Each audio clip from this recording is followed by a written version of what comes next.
Welcome to my Logitech G305 Lightspeed review. A wireless version of the G203, this shape and mouse has been quite popular as a very no fuss but high performance gaming mouse. Is this going to continue the same high quality and consistent trend that is expected from Logitech? So this mouse is 116.6mm long, 62.15mm wide and 38.2mm tall and weighs 99 grams including the battery. The mouse has Logitech's Hero sensor to deliver class leading performance and up to 10 times the power efficiency compared to the previous generation. It's also using their Lightspeed technology to provide flawless wireless connection. Both of these feature on multiple Logitech gaming mice products, so it's reliable and tested. Now for features it is lacking, which isn't a bad thing. I could argue for hours to say that is in fact a great thing, but we don't have the time. So this mouse, as you might have known from specification, is a bit of a small one, and its design might be a bit more unfamiliar to those that like to really give their mice a squeeze. Now in my opinion I would say that this mouse is not really great for people that like to palm grip a mouse, and I shall explain why. Firstly, this mouse hurts my wrist a lot, which will tie into the explanation. Because it's quite small and also the lower half shape is a bit like a bucket, this means that for me personally there isn't really a stopping point for my grip, if that makes sense.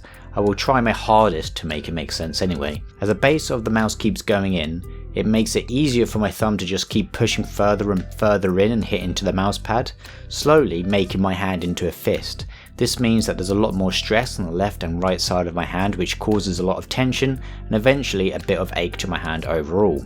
Now I'm not going to say this mouse is bad because of that. I'm just going to say that in my opinion, in the long term, this mouse isn't going to be good for people that use a palm grip. For fingertip and claw grip though, go nuts, as those grips are a lot more focused away from using your whole hand to hold the mouse.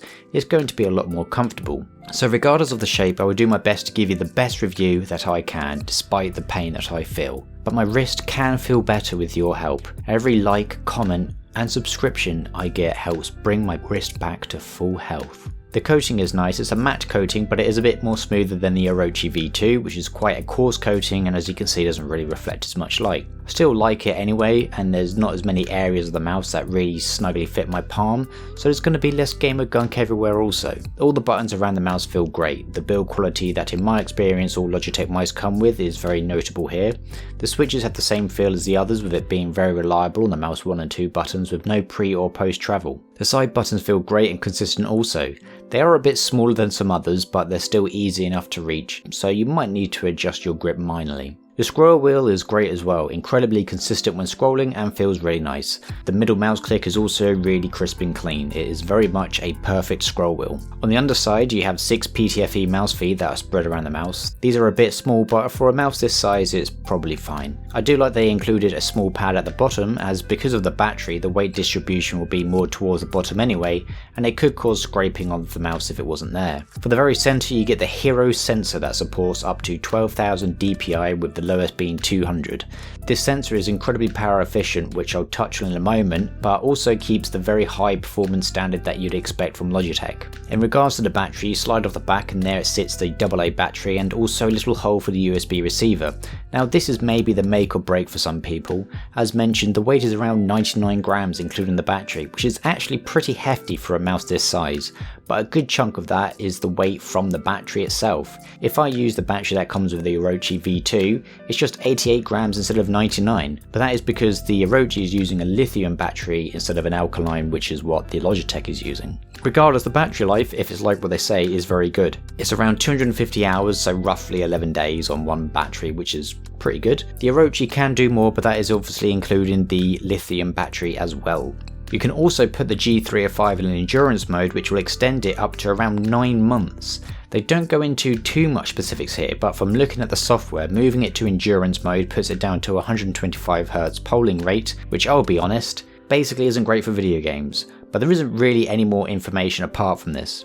I would say that the Orochi version of extending the battery life, even though it's not as long, is a lot simpler, as it's just a flick of the switch to take it to Bluetooth mode, whereas with the Logitech you have to open up the software and swap it over that way. Despite these things, it makes no difference to me, and probably you, because as gamers we only accept the highest performance option in our gamer gear.